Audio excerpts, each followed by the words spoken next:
අරු රාමනාථන් අර්ජුනා මන්ත්‍රීතුමා ඔබතුමාට විනාඩි 7ක කාලයක් පවතිනවා. මට විනාඩි 9ක් තිබ්බා. විනාඩි 7යි කාලය වෙන් කරලා තියෙනවා. Good afternoon everybody. இன்றைய தினம் பாராளுமன்றத்திலே சமர்ப்பிக்கப்பட்ட எங்களுடைய வரவு செலத்திட்ட விவாதத்தை உண்மையாகவே ஜாழ்ப்பாணத்தில் பிறந்த ஒரு சாதாரண மனிதர்களுக்கு கிடைக்க வேண்டிய அடிப்படை விடயங்களை எங்களுடைய ஜனாதிபதி அவர்கள் தந்திருக்கிறார் என்பதிலே எதிர்க்கட்சியிலிருந்து சந்தோஷப்படக்கூடிய ஒரே ஒரு மனிதன் நானாகத்தான் இருப்பேன். உங்களுக்கு தெரியும், இந்த வரவு செலவு திட்டம் எங்களுடைய மக்களுக்கு, ஜாழ் மக்களுக்கு, என்னை பொறுத்தவரை எனக்கு அரசியல் தேவையில்லை. நான் அரசியலுக்காக அரசியல் செய்ய வரவில்லை. ஆகவே இந்த மக்களுடைய தேவைகளை அறிந்து வைத்து எங்களுடைய பிரதமர் ஹரணி அமரசூரி அவர்களும் ஜனாதிபதி அவர்களும் யாழ்ப்பாணத்துக்கு வருகை தந்ததை இட்டு நான் மிகவும் சந்தோஷம் அடைகிறேன். யாழ்ப்பாணத்துக்கு பெருமை இது உண்மையாகவே வடக்கிற்கான பட்ஜெட்டாகவே நாங்கள் இதை கருதுகிறோம். இதுக்கு உங்களுடைய மெத்த நன்றிகளை தெரிவித்துக் கொள்கிறேன். ஆனால் ஒரு சில விடயங்களை உங்களுக்கு சொல்லியாக வேண்டும். பிரதமர் ஹரணி அமரசூரி அவர்கள் என்னுடைய பாடசாலை யாழ்ப்பாணம் இந்தூரி கல்லூரிக்கு வந்திருந்தார்.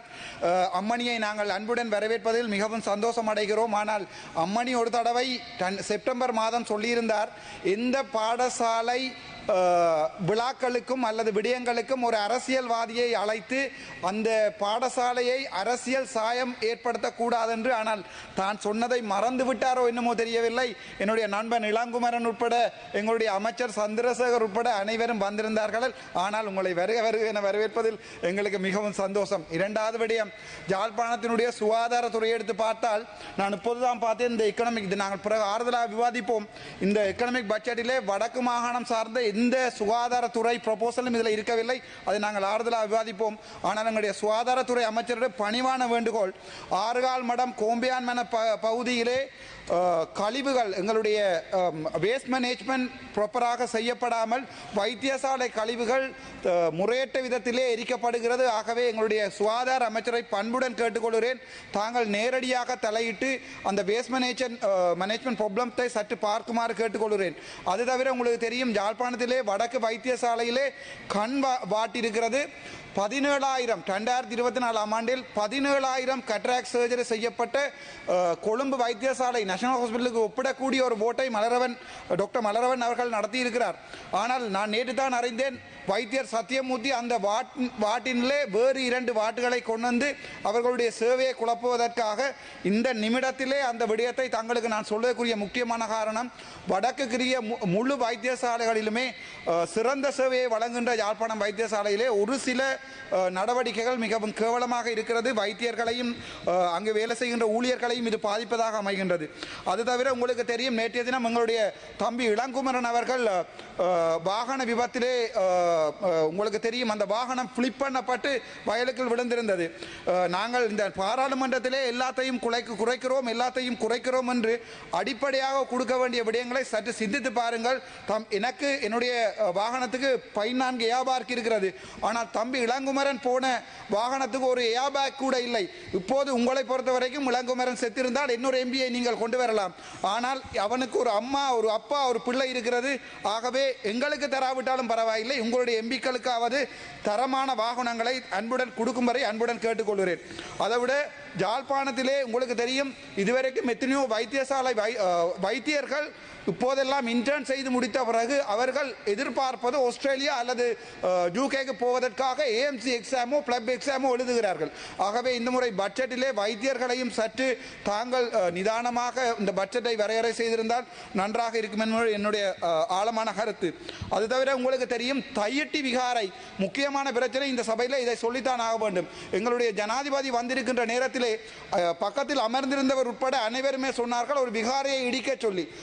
அரசியலுக்கு வரவில்லை, மக்களுக்காக அரசியல் வந்திருக்கிறேன். என்னுடைய யாழ் மக்கள் அந்த விகாரை பிரச்சனையால் பாதிக்கப்பட்டு நாளை கொழும்பில் பழிவாங்கப்பட்டு 1983 ஆண்டு கழுஜூலை போன்ற ஒரு நிகழ்வை வரக்கூடாது என்பதற்காக ஜனாதிபதியிடம் நான் சொல்லியிருந்தேன், ஒரு விகாரையை உடைக்க முடியாது, அதற்குரிய கம்பன்சேஷனை கொடுக்குமாறு கேட்டிருந்தேன். ஆனால் மீண்டும் அதே காட்சி, பக்கத்தில் இருந்த அதே காட்சி இப்போது செம்மணி புதைகுழியில் போய் நிற்கிறது.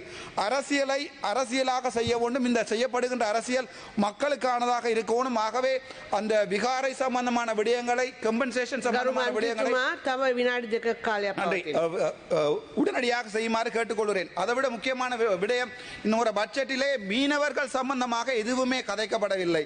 வடக்கிலே ஆயிரம் இழுவை மடி வேலை செய்கின்ற மீனவர்கள் மிகவும் ஆழமாக பாதிக்கப்படுகிறார்கள். அவர்கள் தென்னிந்திய மீனவர்கள் எல்லை தாண்டி போகிறார்கள். உங்களுக்கே தெரியும், நாங்கள் இப்போது ஒரு கேந்திர முக்கியத்துவமான ஒரு வரலாற்றின் முக்கியத்துவமான இடத்தில் இருக்கிறோம். தயவு செய்து வடக்கில் இருக்கிற மீனவர்களை பற்றி சற்று சிந்தித்து பாருங்கள். தெற்கில் இருக்கின்ற ஒரு இறங்கு துறைமுகம் முழுவதுமாக கங்கிரீட் போடப்பட்டிருக்கிறது. ஆனால் என்னுடைய வடக்கு மீனவர்கள் மணல்களுக்குள் நடந்து போய்த்தான் அவற்றை செய்து கொண்டிருக்கிறார்கள். ஆகவே எங்களுடைய முதலமைச்சர் அல்ல, மீன்பிடி அமைச்சர் அவற்றை கருத்தில் கொள்வார்கள் நினைக்கிறேன். அதைவிட இந்த தடவை டிசிசி மீட்டிங்கிலே பாராளுமன்ற உறுப்பினர்களுக்காக பன்முகப்படுத்தப்பட்ட நிதி வழங்கப்பட்டிருக்கிறது. அந்த பன்முகப்படுத்தப்பட்ட நிதி 5 நாட்களுக்குள்ளே ப்ரொபோசல் கேட்டிருக்கிறார்கள். இங்கே இருப்பவர் யாருக்கும் ப்ரொஜெக்ட் மேனேஜ்மெண்ட் அறிவு இருக்கிறதோ எனக்கு தெரியாது. 5 நாட்களில் ஒரு ப்ரொபோசல் வழங்க முடியாது. ஒரு ப்ரொபோசலுக்கு மினிமம் 20 நாள் 30 டேஸ் வேணும். ஆகவே 14ஆம் தேதி டிசிசி மீட்டிங் கூட்டப்பட்டு 19ஆம் தேதி இன்றைய தினம் 17ஆம் தேதி எனக்கு அந்த மெயில் அனுப்பப்பட்டிருக்கிறது. நாளண்டைக்குள் நீங்கள் அவற்றுக்குரிய ப்ரொபோசலை தருமாறு. ஆகவே இவை என்னுடைய என்பிபி அரசாங்கத்துக்கு நல்ல விடயமாகவே நான் சொல்லுகிறேன். ஏனென்றால் இவற்றை சற்று ஆழமாக சிந்தித்து கவர்மெண்ட் ஏஜென்டாக இருக்கலாம் அல்லது டிசிசி சேர்மனாக இருக்கலாம், அவர்களுக்கு சற்று அறிவுரை கூறுங்கள். மக்களை போய் பாராளுமன்ற பிரதிநிதிகள் சந்திக்க வேண்டும். சந்தித்து அவர்களுடைய குறைபாடுகளை டிஎஸ் ஆபீஸுக்காக டிசிசி மீட்டிங் கொண்டு வந்துதான் அந்த ப்ரொபோசல்கள் வழங்கப்பட வேண்டும். அவற்றை சற்று சிந்தித்து ஆழமாக சிந்தித்து செயற்படுமாறு வேண்டிக் கொள்கிறேன். அது தவிர எங்களுடைய இந்த விகாரை விடயமாக இன்னும் பல விகாரைகள் இரணைமடுவில் கட்டப்பட இருப்பதாக தெரிவிக்கப்பட்டுள்ளது. இனிமேல் புதிதாக கட்டப்படுகின்ற விகாரைகளை சற்று சிந்தித்து பொதுமக்களுடைய காணிகளில் தயவு செய்து கட்டாமல் அதை அரசாங்க காணிகளில் கட்டுமாறு அன்புடன் வேண்டிக் கொள்கிறேன். அதோட முக்கியமான விடயம், இந்த முறை பட்ஜெட்டிலே எங்களுடைய பலாலி விமான நிலையம் சம்பந்தமாக ஒரு நிமிடம் பலாலி விமான நிலையம் சம்பந்தமாக கதைக்கப்படவில்லை. பலாலியை ஒரு சர்வதேச விமான நிலையமாக கொண்டு எங்களுடைய வடக்கிற்கு அபிவிருத்தியை கொண்டு வருவதற்கு தங்களிடம் அன்புடன் ஆழ்மையுடன் கேட்டுக்கொள்கிறேன். நன்றி, வணக்கம். டாக்டர் ராமநாதன். ගරු වසන්ත සමරසිංහ ඇමතුමා ඔබතුමාට විනාඩි 15ක කාලයක්